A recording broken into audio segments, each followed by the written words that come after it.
Kevin had exactly 2 hours to write the most important email of his career. His boss was waiting for a response that could save his job after last week's major mistake. He sat down, opened his laptop, and started typing the first sentence. But then he noticed something, the satisfying click of each keystroke. The letter A had a slightly different pitch than the letter S. He pressed them again, listening carefully to the subtle difference. Just for a second, he told himself, then back to the email.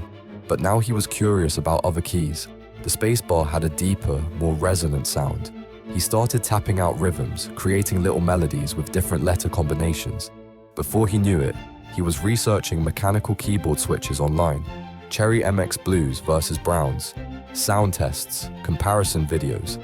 When he finally looked at the clock, 4 hours had passed. The deadline was gone. His career opportunity vanished. All because his brain turned a simple tool into a symphony he couldn't resist.